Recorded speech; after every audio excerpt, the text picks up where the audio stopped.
आदरणीय सभापति महोदय, मैं आपका बहुत धन्यवाद देना चाहता हूं कि बहुत ही महत्वपूर्ण और देश के लिए और बड़ी आबादी के लिए भारतीय जनता पार्टी की सरकार में एक और बिल आया है।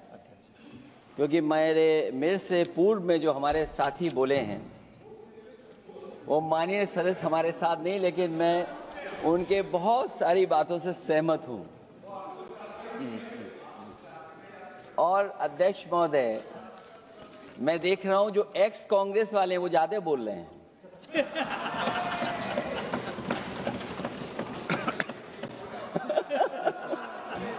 आदरणीय अध्यक्ष महोदय,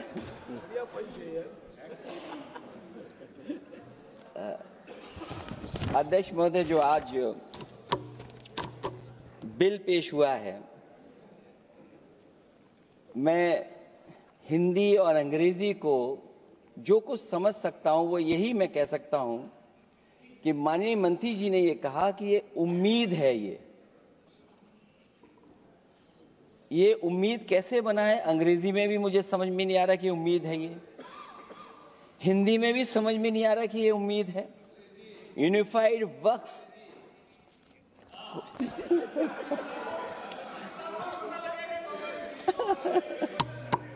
अध्यक्ष महोदय, यूनिफाइड वक्फ मैनेजमेंट अध्यक्ष महोदय, मैं समझ सकता हूं कि मैं वो बात छेड़ना नहीं चाहता था, लेकिन क्या करूं, मजबूरी है अब। अध्यक्ष महोदय, अभी माननीय सदस्य लोग ये कह रहे हैं कि हमारे सदस्य नहीं है यहां पर जो हमारे साथी हैं, लेकिन अध्यक्ष महोदय मैं ये कहना चाहता हूं, ये जो बिल लाया जा रहा है, भारतीय जनता पार्टी में एक मुकाबला चल रहा है। भारतीय जनता पार्टी के अंदर मुकाबला चल रहा है कि खराब हिंदू कौन बड़ा है। और ये बात अध्यक्ष महोदय मैं ऐसे ही नहीं कह रहा हूं। जो पार्टी ये कहती हो कि दुनिया की सबसे बड़ी पार्टी है, अध्यक्ष महोदय वो अपना राष्ट्रीय अध्यक्ष नहीं चुन पाए अभी तक। अध्यक्ष महोदय, भारतीय जनता पार्टी क्या है?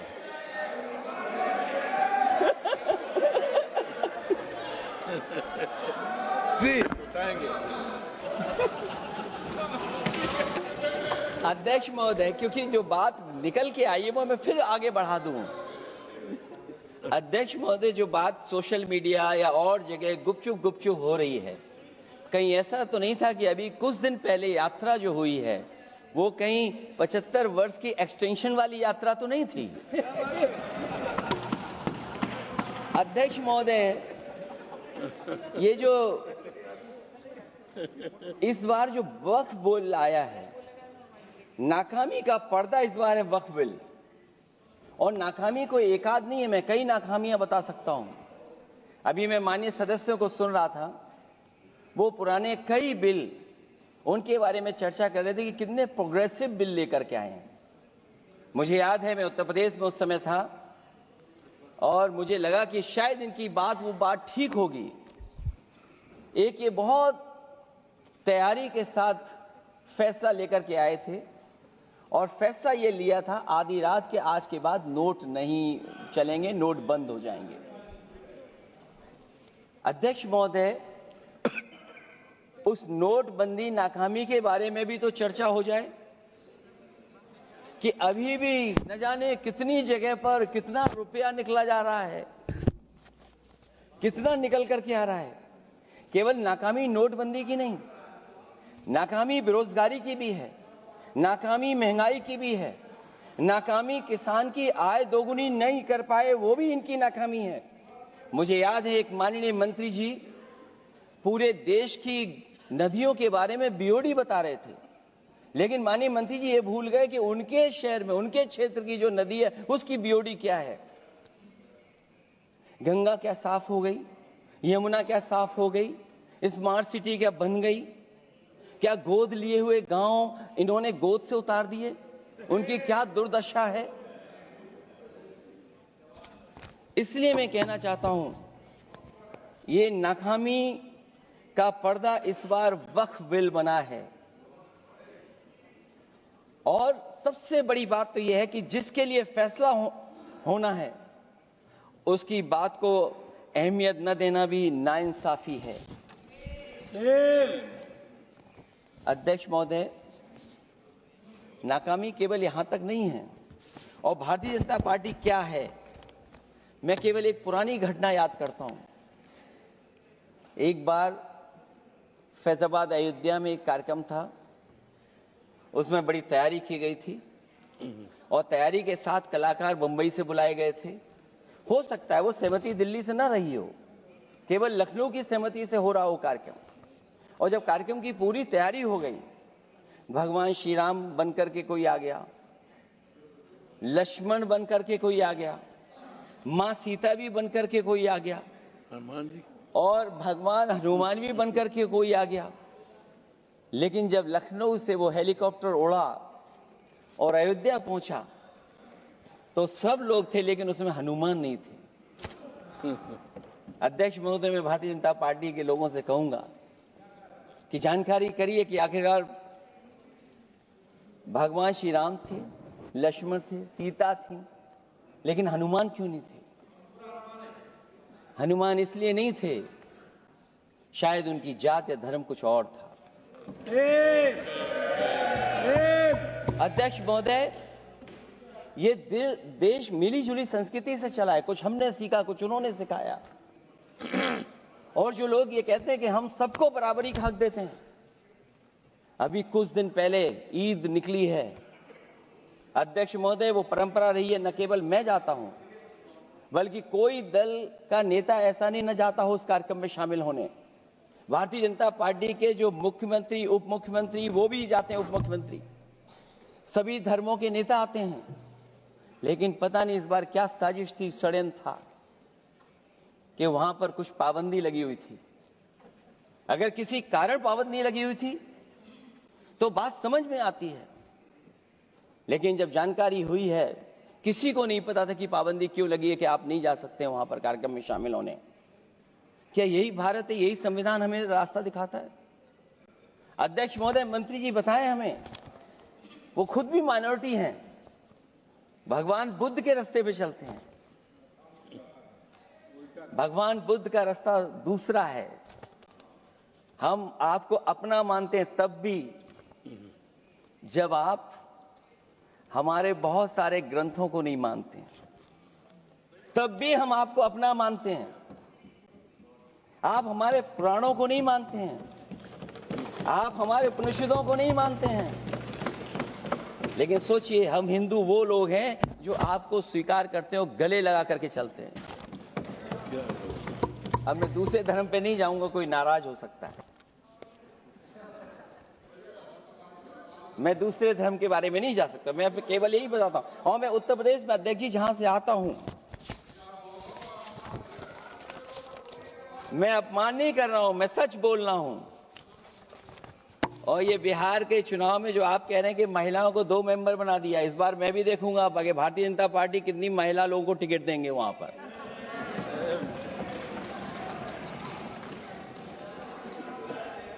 अध्यक्ष महोदय, भाजपा जब भी कोई नया बिल लाती है तो वो अपनी नाकामी छुपाती है। भाजपा वाले मुसलमान भाइयों की वक्फ की जमीन चिन्हित करने की बात कर रहे हैं, जिससे महाकुंभ में जो हिंदू मारे गए हैं या खो गए हैं उनको चिन्हित करने की बात पर पर्दा पड़ जाए। अध्यक्ष महोदय, मुझे खुशी इस बात की कि हमारा धर्म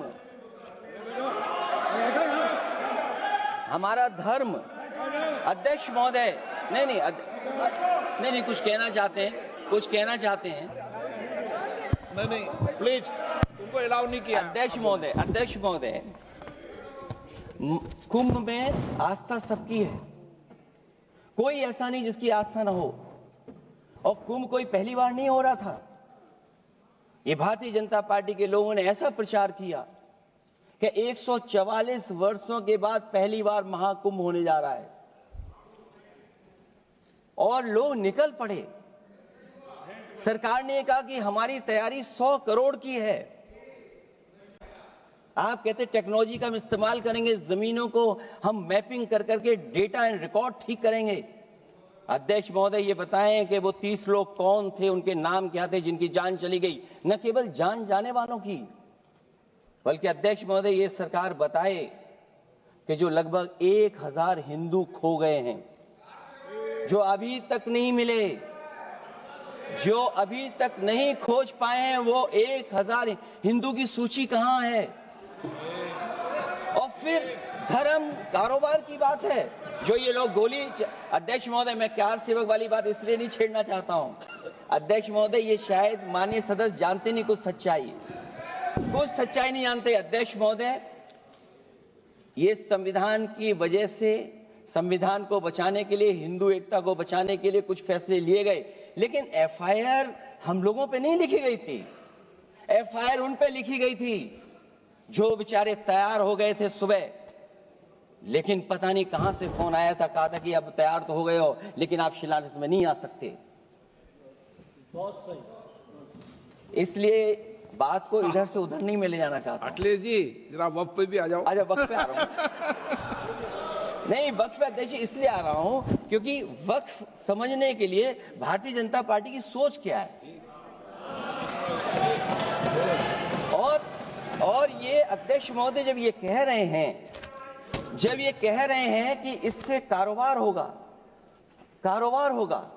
अध्यक्ष महोदय धर्म की चीजों से कारोबार नहीं हो सकता। हमारे उत्तर प्रदेश के मुख्यमंत्री जी ने भी कहा कि कारोबार होगा। वो 30 की गिनती में उलझे हुए हैं, जैसे 30 मार खाए वो। उनसे पूछा कि जान कितनी गई, वो 30। उनसे पूछा कि कारोबार कितने का होगा, 30 गुणा 10,000 करोड़। सोचिए, कुंभ हमारा क्या कारोबार की जगह है? और फिर उसका कौन नापेगा, कैसे नालाएगा? और फिर हमारे माननीय मंत्री जी कह रहे हैं कि जमीन, चाहे वो रेलवे की हो, चाहे वो डिफेंस की हो, वो भारत की जमीन है। मैं भी स्वीकार करता हूं कि रेलवे की जमीन भी भारत की है, डिफेंस की भी जमीन भारत की है। क्या डिफेंस की जमीन नहीं बेची जा रही मंत्री जी? अध्यक्ष महोदय, क्या रेलवे की जमीनें नहीं बेची जा रही हैं? अध्यक्ष महोदय, केवल यहां तक नहीं, कितना हस्तक्षेप होता है। वक्फ भी भारत के, इसीलिए तो कहीं ना कहीं वक्फ की जमीन से, अध्यक्ष महोदय माननीय मंत्री जी बताएं, और मुझे उम्मीद है कि जब जवाब देंगे तो बताएंगे कि वक्फ की जमीन से बड़ा मुद्दा वो जमीन है जिस पर चीन ने अपने गांव बसा लिए हैं, लेकिन कोई बाहरी खतरे पर सवाल बवाल न करे, इसलिए ये बिल लाया जा रहा है। और माननीय मंत्री जहां से आते हैं, जिस प्रदेश से आते हैं, कम से कम ये तो बताएंगे कि वहां कितने चीन ने गांव बसा लिए, घर बन गए हैं। अध्यक्ष महोदय, आपके माध्यम से सरकार गारंटी दे कि वक्फ की जमीन कभी भी किसी भी पैतरेबाजी से किसी और मकसद के लिए किसी और को नहीं दी जाएगी। वक्फ की वर्तमान व्यवस्था में चाहे 5 साल के धर्म पालन की पाबंदी की बात हो, या कलेक्टर से सर्वेक्षण के हस्तक्षेप की बात हो, या वक्फ परिषद या बोर्ड में बाहरियों को शामिल करने की बात हो, इन सब का उद्देश्य मुस्लिम भाइयों के सार्वजनिक अधिकार को छीनकर उनके महत्व और नियंत्रण को कम करना है। ट्रिब्यूनल के निर्णय को अंतिम न मानकर उच्च न्यायालय में लेकर जाने की अनुमति देना दरअसल जमीनी विवाद को लंबी न्यायिक प्रक्रिया में फंसाकर वक्फ भूमि पर कब्जों को बनाए रखने का रास्ता खोलेगा। सबसे बड़ी बात यह कि वक्फ बिल के पीछे की न तो नीति सही है, न नियत। ये देश के करोड़ों लोगों से उनके घर दुकान छीनने की भी साजिश है। भाजपा एक अलोकतांत्रिक पार्टी है, वो असहमति को अपनी शक्ति मानती है। जब देश के अधिकांश राजनीतिक दल वक्फ बिल के खिलाफ हैं, तो उसे लाने की जरूरत क्या है जो जिद क्यों कर रहे हैं सरकार? वक्फ बिल का लाना भाजपा की सियासी हट है। वक्फ बिल भाजपा की सांप्रदायिक राजनीति का नया रूप है। वो तो आपको काटेगा, और इसलिए काटेगा कि अध्यक्ष महोदय बाहर ये लिखते हैं सत्यमेव जयते, बाहर है लिखते सत्यमेव जयते, भाजपाई अंदर असत्य बात कहते। भाजपा वक्फ बिल लाकर अपने उन समर्थकों का तुष्टीकरण करना चाहती है जो भाजपा की आर्थिक नीति, महंगाई, बेरोजगारी, बेकारी और चौपट अर्थव्यवस्था से उसे छटक गए हैं। क्योंकि अध्यक्ष महोदय, जब से वोट में गिरावट आई है और खासकर उत्तर प्रदेश में भी, तब से भारतीय जनता पार्टी की कोशिश है कि अपना वोट कैसे संभाला जाए। ये वोट को संभालने के लिए बिल लाया गया है। भाजपा का लक्ष्य वक्फ की जमीनों पर है। इन जमीनों का नियंत्रण अपने हाथ में लेकर इन जमीनों को पिछले दरवाजे से अपने लोगों के हाथों में दे देना चाहती है। भाजपा चाहती है कि वक्फ बिल लाने से मुस्लिम समुदाय को लगे कि उन पर हक को मारा जा रहा है, वो उद्वेलित हों और भाजपा को ध्रुवीकरण की राजनीति करने का मौका मिल सके। क्योंकि अध्यक्ष महोदय, भाजपा का लक्ष्य यह है कि ध्रुवीकरण हो, क्योंकि वो जानते हैं कि ध्रुवीकरण जितना होगा उससे वो लाभ उठाने में आगे रहेंगे। तो ये वक्फ बिल जो लाया जा रहा है, वो अपनी वोट बैंक को संभालने के लिए और समाज को बांट करके ध्रुवीकरण करके राजनीतिक लाभ लेने के लिए लाया जा रहा है। और अगर इसके लिए नहीं लाया होता तो पहले से जो जितने फैसले लिए सरकार ने, क्या उससे देश और प्रदेश में कोई बड़ा बदलाव आ गया है? अगर स्मार्ट सिटी का बात करें तो कितनी स्मार्ट सिटी बन गई है आपकी? आपके नोटबंदी की वजह से न जाने कितना रुपया कहां निकल रहा है। और डर तो ये लगता है कहीं भाजपा वाले दूसरों के पैसा रख करके न पकड़वा दें। वक्फ बिल के आने से पूरी दुनिया में एक गलत संदेश भी जाएगा। इससे देश की सेकुलर इमेज को बहुत धक्का लगेगा। वक्फ बिल भाजपा की नफरत की राजनीति का एक और अध्याय है। मैं अंत में कहना चाहता हूं कि अभी तो आपने साथी संभाल लिए हैं, एक साथी तो मुझे दिखाई नहीं दे रहा है, और हमारे जिनका हमने सम्मान किया हमें कहां ले गए आप, और हमें यहां छोड़ गए आप, हमें छोड़ गए। हमें देखिए सभापति महोदय देखिए राजनीति क्या है। हमने आपका हाथ पकड़ा और हम यहां आ गए, और आप हमारा हाथ छुड़ा करके वहां चले गए। इसलिए देखिएगा कब हमारा इनका हाथ मिल जाए। और मैं अध्यक्ष सभापति महोदय ये कहना चाहता हूं कि वक्फ बिल भाजपा के लिए वाटरलू साबित होगा, क्योंकि ऊपर से तो हाँ हाँ कह रहे हैं, लेकिन अंदर ही अंदर बहुत सारे साथी सहमत नहीं है। मैं अंत में इतना ही कहना चाहता हूं कि ये वक्फ बिल जो लेकर के आए, कोई उम्मीद लेकर के नहीं आ रहा है। ये सोची समझी रणनीति का हिस्सा है, क्योंकि इनका जो बोर्ड बिखर गया है, ये मुस्लिम में भी बंटवारा चाहते हैं। मुस्लिम इस्लाम धर्म में कहीं बंटवारा नजर नहीं आता है, लेकिन इनकी कोशिश है कि इस बिल के माध्यम से हम मुस्लिम भाईचारा में भी बंटवारा करते हैं। बंटवारा तो पीडीए करेगा। अभी देखिएगा सभापति महोदया, हमारे एक सदस्य कह रहे थे कि चुनाव बहुत अच्छा होता है। इनसे बेहतर किसने चुनाव देखा होगा? चलिए धन्यवाद। वोट ही नहीं डालने दिया। सभापति महोदया, मैं धन्यवाद देता हूं। मैं और अपने दल और साथियों के साथ कहता हूं कि समाजवादी पार्टी बिल का विरोध करती है। वोट पड़ेगा तो हम इसके खिलाफ वोट डालने जा रहे हैं। मैं अखिलेश जी ने बहुत हंसते हंसते कहा है, इसको हंसते हंसते जवाब देना। इस सामने जितनी पार्टियां हैं उनका राष्ट्रीय अध्यक्ष उन 5 लोगों को ही चुनना है परिवार के।